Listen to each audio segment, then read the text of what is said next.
নমস্কার বন্ধুরা, রন্ধনে বন্ধনে আপনাদের অনেক অনেক স্বাগত। আজকে দেখাবো পমফ্রেট মাছের এক ধরনের ফ্রাইয়ের রেসিপি। সেজন্য মাছগুলোকে ভালো করে ধুয়ে নুন হলুদ মাখিয়ে নিয়েছি, আর প্রত্যেকটা মাছের গায়ে দু পিঠেই ছুরি দিয়ে একটু চিড়ে নিয়েছি, যাতে মশলাগুলো মাছের ভেতরে খুব ভালো করে ঢুকে যায়। প্রত্যেকটা মাছেরই দুই পিঠেই আমি একটু কাট লাগিয়ে নিয়েছি। এরপরে একটা ছোট সাইজের পেঁয়াজ, 4 টুকরো রসুন, হাফ ইঞ্চি আদা, দুটো কাঁচা লঙ্কা আর অল্প একটু ধনেপাতা একটু পেস্ট করে নিয়েছিলাম। সেই পেস্টটা এবার মাছের মধ্যে দিয়ে দিলাম। এই আদা রসুনের পেস্টটাকে দিয়ে এবার খুব ভালো করে প্রত্যেকটা মাছের গায়ে মাখিয়ে নিতে হবে।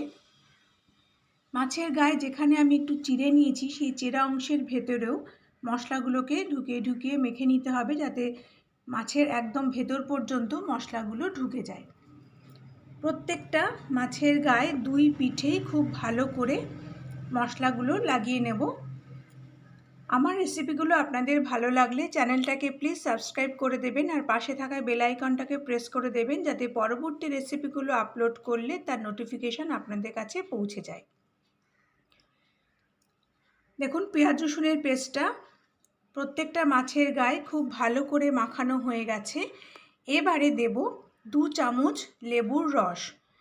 একটা লেবুকে অর্ধেক করে আমি ছাঁকনি দিয়ে ছেঁকে রসটা বার করে নিলাম।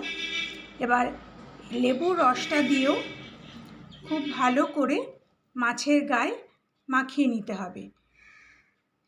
যেখানে যেখানে আমি একটু চিড়ে নিয়েছি, সেই চেরা অংশের মধ্যেও ঢুকিয়ে ঢুকিয়ে মশলা আর লেবুর রসটাকে খুব ভালো করে মাখিয়ে নেব।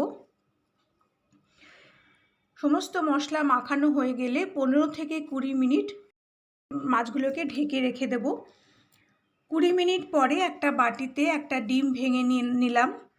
এই ডিমের মধ্যে এবার দিয়ে দেব 1/4 চামচ নুন আর 1/4 চামচ গোলমরিচের গুঁড়ো।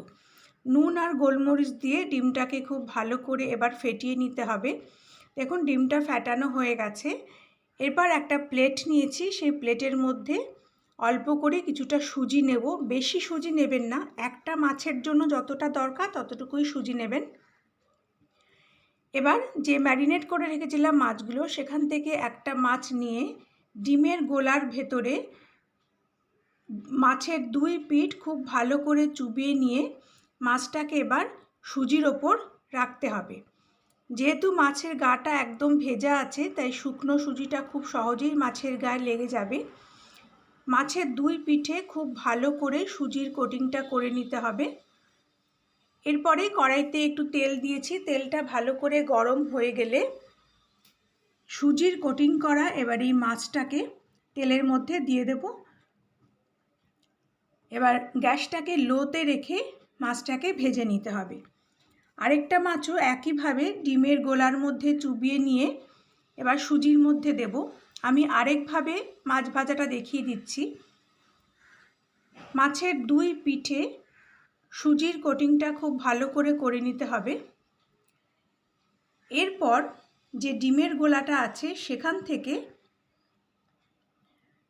কিছুটা ডিমের গোলা মাছের গায়ে দিয়ে দেব।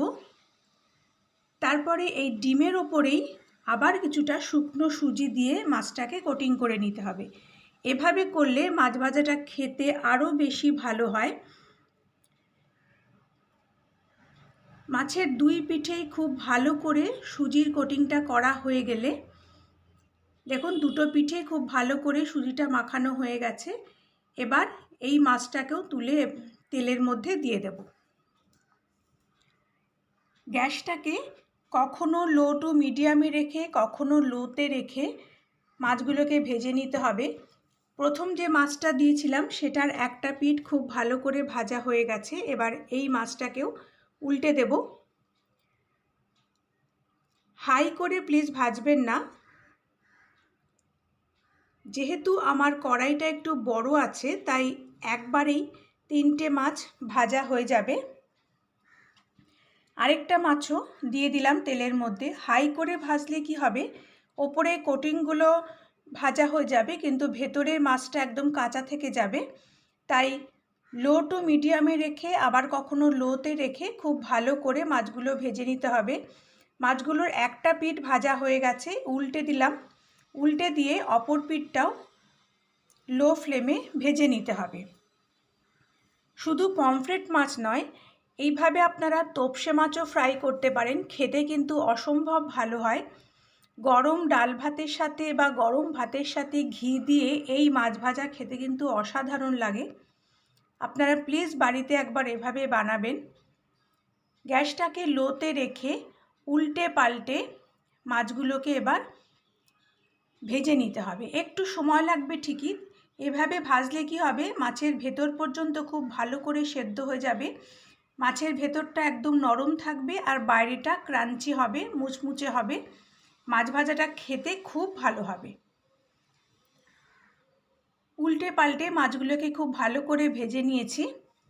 সব কটা মাছ ভাজা হয়ে গেলে এবার মাছগুলোকে আমি তেল থেকে তুলে নেব।